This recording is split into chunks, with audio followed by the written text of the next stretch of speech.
Hello everyone, स्वागत है आपका हमारे यूट्यूब चैनल में। आज हम लोग क्लास 10th के जो official model paper Bihar board द्वारा जारी किया गया है उसका डिस्कशन करेंगे इस वीडियो में, और इसके सभी ऑब्जेक्टिव प्रश्नों को और साथ ही में पूरे प्रश्न पत्र का हम लोग इसमें बारी बारी से प्रश्नों को समझेंगे।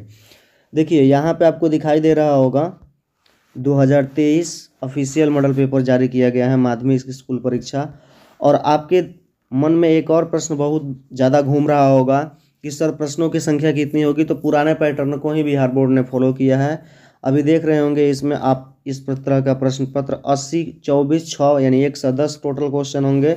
ये साइंस की बात हो रहा है। वहीं मैथ की बात करेंगे तो 100 प्रश्न पत्र, 100 क्वेश्चन आएगा ऑब्जेक्टिव। इसमें बनाना आपको 50, इसमें 80 है तो आपको बनाना कितना है, 40 है। बिल्कुल चिंता करने की कोई बात नहीं है, वैसे ही प्रश्न पत्र को सेट किया गया है। तो चलिए वीडियो को शुरू करते हैं और प्रश्न को हम लोग देखते हैं। एक एक करके प्रश्नों को देखेंगे। तब तक हमारे चैनल पर आप नए हैं तो चैनल को सब्सक्राइब कीजिएगा और अपने दोस्तों में शेयर कीजिएगा।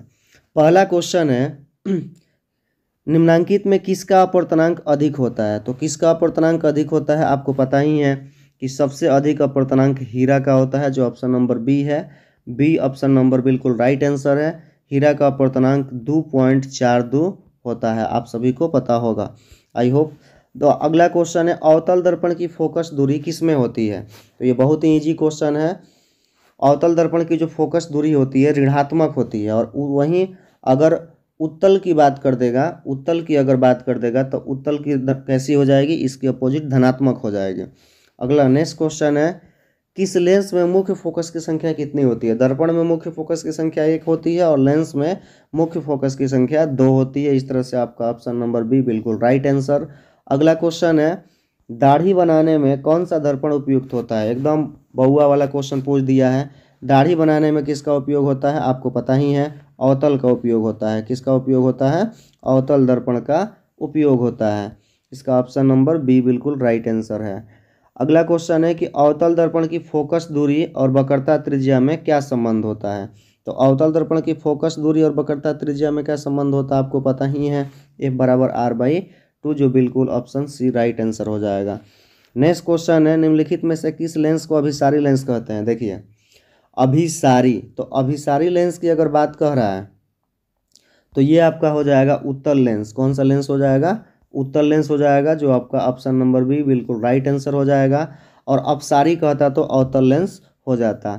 फिर अगला क्वेश्चन है, दृश्य प्रकाश में किस वर्ण का तरंगदैर्ध्य न्यूनतम होता है। सबसे कम किसका होता है, तो सबसे कम किसका होता है, बैंगनी का, जो ऑप्शन नंबर बी बिल्कुल राइट आंसर हो जाएगा। सबसे अधिक की बात करेगा तो किसका हो जाएगा, लाल का हो जाएगा।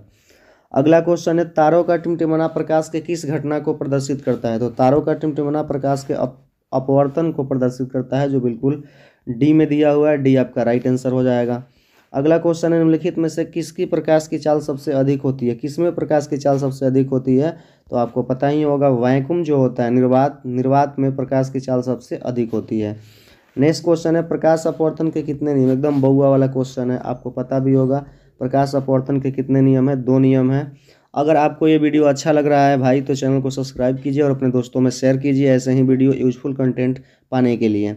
अगला क्वेश्चन है 11 नंबर, जल विद्युत संयंत्र किस ऊर्जा को विद्युत ऊर्जा में रूपांतरित करता है। देखिए सबसे बहुत बढ़िया क्वेश्चन है। मान लीजिए कि ये कोई टैंक है, यहाँ से जल ऐसे गिर रहा है, तो जल पहले क्या था, स्थिर था, और फिर उसको किस में, गतिज में आया, और गति से किस में कन्वर्ट हो गया, विद्युत में। तो पूछ रहा है कि पहले किस में था, तो पहले किस में था, स्थितिज ऊर्जा में था। पहले किस में था, वो स्थितिज ऊर्जा में था। अगला क्वेश्चन है, जलता हुआ मोमबत्ती बदलता है। तो जलती हुई मोमबत्ती की अगर बात करें तो मोमबत्ती किसका बना होता है, केमिकल का। तो रासायनिक ऊर्जा, मोमबत्ती जो होता है किसका बना होता है, रासायनिक ऊर्जा से प्रकाश ऊर्जा में वो चेंज करता है। तो इस तरह से आपका ऑप्शन नंबर बिल्कुल बी राइट आंसर हो जाएगा। अगला नेक्स्ट क्वेश्चन है, एक विद्युत सेल से धारा प्राप्त करने पर इसके सिरों के बीच विभवांतर का मान विद्युत वाहक बल के तुलना में क्या होता है। तो ये बहुत ही हेवी क्वेश्चन है, ये है बोर्ड के लायक क्वेश्चन। बहुत ही क्या होता है, कम होता है, जो ऑप्शन नंबर बी में बिल्कुल राइट आंसर आपको दिया होगा। अगला क्वेश्चन है, प्रतिरोध का मान बढ़ाने के लिए प्रतिरोधकों को किस क्रम में जोड़ना चाहिए। तो प्रतिरोध का मान बढ़ाने के लिए प्रतिरोधकों को किस क्रम में जोड़ना चाहिए, श्रेणी क्रम में, सीरीज क्रम में जोड़ना चाहिए। आप पढ़े भी होंगे, इसका ऑप्शन बी हो जाएगा। आप पढ़े भी होंगे R = R1 + R2 + R3 और जैसे ही आप 1/R1 करेंगे तो इसका मान क्या हो जाएगा, घटने लगेगा। अगला क्वेश्चन है, विद्युत चुंबक बनाने के लिए किसका उपयोग किया जाता है? सबको पता होगा, नरम लौह होता है। इसका ऑप्शन बी बिल्कुल राइट आंसर। अगला क्वेश्चन है, उच्च ताप पर कौन सी प्रक्रिया पूरी होती है? तो उच्च ताप पर कौन सी प्रक्रिया पूरी होती है? नाभिकीय संलयन होती है, और ये पूरे स्वतंत्र अवस्था में होता है नाभिकीय विखंडन।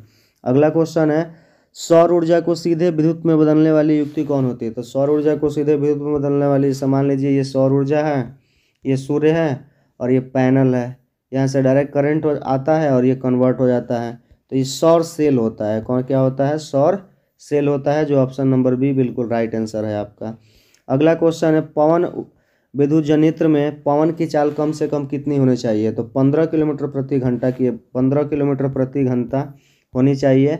और पवनों का देश डेनमार्क को कहा जाता है, आपको ही पता भी होगा। तो ऑप्शन में देख लीजिए, इसमें दिया 150 1.5 किलोमीटर 12 से 14, तो 12 से 14 हमको इसका करेक्ट लग रहा है, लेकिन आप इस ऑप्शन के अकॉर्डिंग देखिएगा तो 15 दिया नहीं है, तो हम इसको ऑप्शन नंबर डी सेलेक्ट कर देते हैं।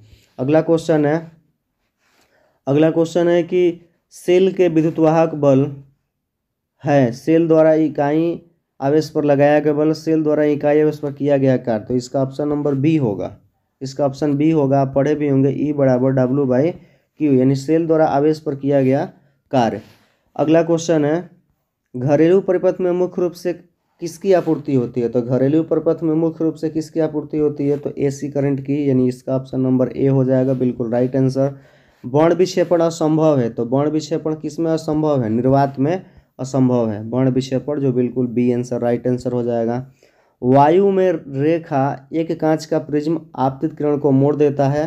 तो देखिए, जैसे कहने का मतलब है, ये इस तरह का आपको पूछ रहा है, जैसे मान लीजिए ये कोई प्रिज्म है, आने वाली ये किरण है, तो ये ऐसे नीचे की ओर रिफ्लेक्ट होती है, ऐसा थोड़ा है कि इधर भाग जाती है।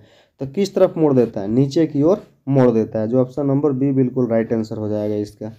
अगला क्वेश्चन है 23 नंबर, 2Zn+O2 और बनाया है जिंक ऑक्साइड, ये किस प्रकार की रासायनिक अभिक्रिया है? अगर आप ऐसे देखिएगा तो दो प्रोडक्ट मिलकर के एक नया प्रोडक्ट बना रहे हैं, तो ये हो जाएगा आपका संयोजन।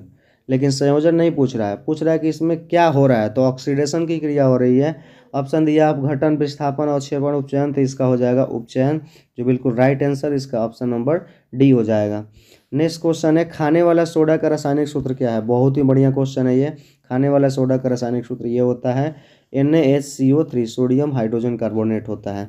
अगला क्वेश्चन है, कमरे के ताप पर द्रव अवस्था में रहने वाली धातु कौन है? देखिए, धातु की बात कर रहा है, कमरे के ताप पर द्रव अवस्था में रहने वाली धातु, तो ये हो गया हमारा पारा, जो बिल्कुल सही आंसर है, पारा यानी मरकरी। इसकी परमाणु संख्या 80 होती है, और इसका एक अयस्क होता है जिसका नाम है सिनेबार। कौन सा अयस्क होता है? सिनेबार। यहीं अगर आपको प्रश्न पूछता कि कमरे के ताप पर द्रव अवस्था में रहने वाली अधातु, तो हो जाता ब्रोमीन। आवर्त सारणी में शून्य समूह का तत्व कौन सा होता है? तो शून्य समूह किसको बोलते हैं? 18वें ग्रुप को शून्य समूह कहते हैं, और इसमें हीलियम होता है, हीलियम, नियॉन, आर्गन, क्रिप्टॉन। अगला क्वेश्चन है 27 नंबर, सोडियम कार्बोनेट के जलीय विलयन में मेथिल ऑरेंज का विलयन मिलाने पर विलयन के रंग परिवर्तित होकर निम्नलिखित में कौन सा होता है? तो ये येलो कलर का हो जाएगा, पीला, जो बिल्कुल राइट आंसर ए हो जाएगा। अगला क्वेश्चन है, ग्लोबल वार्मिंग के लिए उत्तरदायी गैस, तो ये हो जाएगा कार्बन डाइऑक्साइड, जो ऑप्शन नंबर बी बिल्कुल राइट आंसर। बहुत ही इंपॉर्टेंट क्वेश्चन है, वीडियो को लाइक कीजिएगा। अगला क्वेश्चन है, गंधक की परमाणु संख्या कितनी होती है? तो गंधक की परमाणु संख्या की अगर हम बात करेंगे तो आपको पता भी होगा, गंधक की परमाणु संख्या कितनी होती है? 16 होती है। कितनी होती है? 16 होती है। अगला क्वेश्चन है, अम्ल का जलीय विलयन विद्युत का संचालन करता है क्योंकि अम्ल आयनित होता है। क्या होता है? अम्ल आयनित होता है। अम्ल क्या होता है? आयनित होता है, जो भी ऑप्शन नंबर इसमें बी कर दिया है, मिस प्रिंट से हो गया है, लेकिन इसका ऑप्शन नंबर क्या सही हो जाएगा? ऑप्शन नंबर इसका बिल्कुल ए, यहाँ पे ए होना चाहिए, ए सही हो जाएगा। अगला क्वेश्चन है, अधिकतर धातुओं के ऑक्साइड होते हैं, तो अधिकतर धातुओं के ऑक्साइड क्या होते हैं? अम्लीय होते हैं। क्या होते हैं? अम्लीय होते हैं। अगला क्वेश्चन है, सोने में निम्नलिखित में से कौन सी धातु मिलाकर तैयार की जाती है? तो सोना में क्या मिलाया जाता है? तांबे को मिलाया जाता है। किसको मिलाया जाता है? तांबे को, जो बिल्कुल राइट आंसर कॉपर, ए हो जाएगा। अगला क्वेश्चन है, NaCl AgNO3 और AgCl NaNO3 में कौन सी अभिक्रिया है? तो देखिए, यहाँ पे डबल डिस्प्लेसमेंट रिएक्शन हो रहा है। कौन सा रिएक्शन हो रहा है? डबल डिस्प्लेसमेंट, द्विविस्थापन, ऑप्शन नंबर सी बिल्कुल राइट आंसर। अगला क्वेश्चन है, सिलिकॉन क्या है? तो सिलिकॉन जो है एक उपधातु है। सिलिकॉन क्या है? उपधातु है, जो ऑप्शन सी में बिल्कुल दिया हुआ है।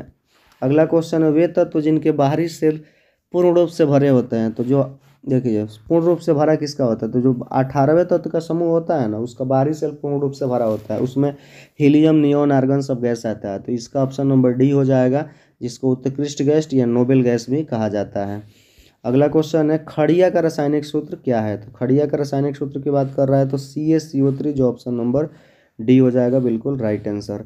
अगला क्वेश्चन निम्नलिखित में कौन सबसे अधिक अम्लीय ऑक्साइड होता है। तो अम्लीय ऑक्साइड की बात कर रहा है तो ये अम्लीय ऑक्साइड क्या हो जाएगा, ये आपका हो जाएगा कैल्शियम ऑक्साइड। अगला क्वेश्चन है निम्नलिखित में कौन एल्काइन है। तो एल्काइन का सूत्र आपको पता ही है, दुगुना से दो कम होता है, CnH2n-2 होता है। इसका आंसर हो जाएगा आपका ऑप्शन नंबर सी, जो एथाइन दिया हुआ है यहाँ पे।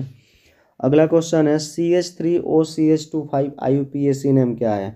तो ये क्या हो जाएगा, ये आपका हो जाएगा option number A methoxy ethane. Methoxy ethane, बार बार ये क्वेश्चन रिपीट किया है, मेथॉक्सी एथेन हो जाएगा। अगला क्वेश्चन है 40 नंबर, निम्नलिखित में से कौन यौगिक ईंधन के रूप में इस्तेमाल किया जाता है। तो कौन से, एथेनॉल को ईंधन के रूप में हम लोग इस्तेमाल करते हैं, जो ऑप्शन नंबर सी बिल्कुल राइट आंसर दिया हुआ है। तो आई होप ये वीडियो आपको बहुत अच्छा लगा होगा। ऐसे ही 40 के बाद और भी बहुत सारे प्रश्न दिए हुए हैं, इन प्रश्नों को हम अगले वीडियो में हल करेंगे, डिस्कस करेंगे। आप हमारे चैनल पर नए हैं तो चैनल पर बने रहिएगा और चैनल को सब्सक्राइब कीजिएगा और अपने दोस्तों में शेयर कीजिएगा। तब तक के लिए धन्यवाद।